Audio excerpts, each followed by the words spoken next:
Have an old lamp you want to upcycle and make into something high-end for less than retail? Then keep watching and I'm going to show you how I make this Pottery Barn lamp from this old nursery lamp that's 13 years old. But first, welcome to Journey to Home Sweet Home. If you're new here, welcome.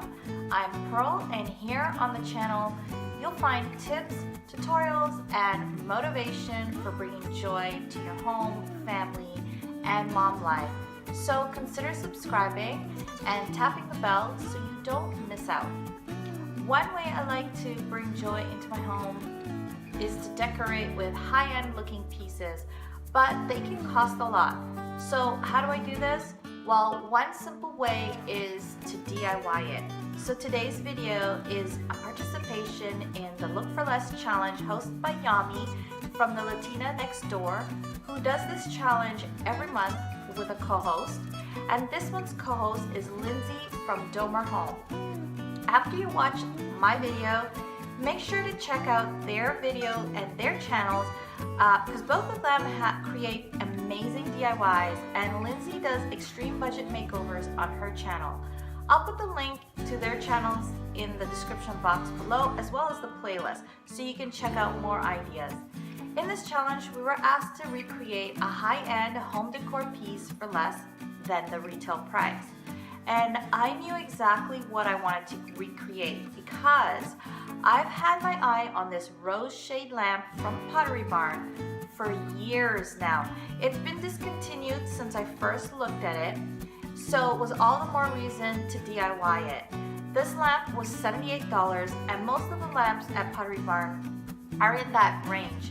I'll insert a picture of one that they currently have, which is similar to this one, just to show you the price point.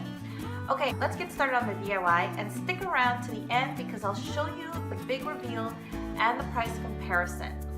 First, let's start by removing the lampshade and taping the parts we don't want painted, like the cord and light bulb socket, with painter's tape.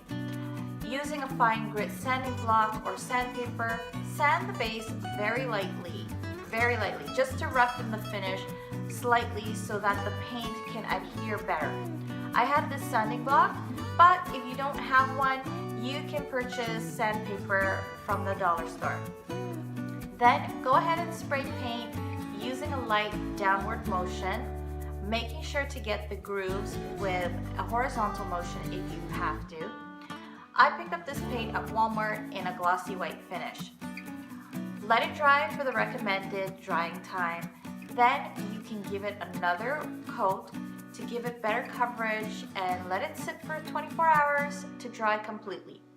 Once it's dry, dust off your lampshade and base, place your lampshade onto your base, and start gluing your flowers. I found these roses that matched perfectly for this project at the dollar store for $1.25 a bunch.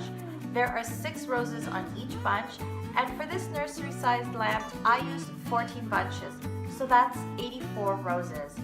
Remove the roses from the stems and remove the green parts under the roses before you glue them on. Start gluing your roses with hot glue, starting at the bottom of the lampshade, working your way up. If there's a slight variation in the sizes of the roses, like mine were, use the larger ones on the bottom and any smaller ones on the top, and to fill in the last roses in the rows. And when you're done, it'll look like this. So here's the price comparison. Pottery Barn was $78 and mine cost just $24.25. And here's a price breakdown. The lamp I had, 14 bunches of roses times $1.25 equals $17. Spray paint was $6.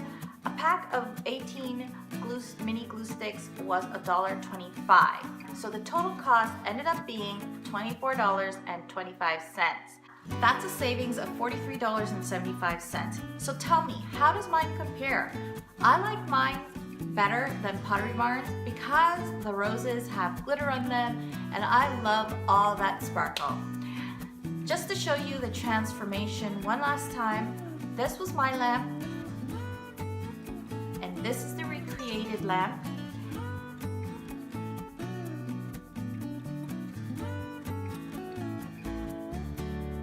And this is Pottery Barn's lamp. Like this video if you found this tutorial helpful and joyful. If you want more floral decor, check out my floral wall art in this video up here. To see my 7 tips to stage your home with little to no money, click or tap here, and subscribe for more home, family, and life inspiration by tapping on my face. Don't forget to check out the links below. Take care and be well on your journey to home sweet home.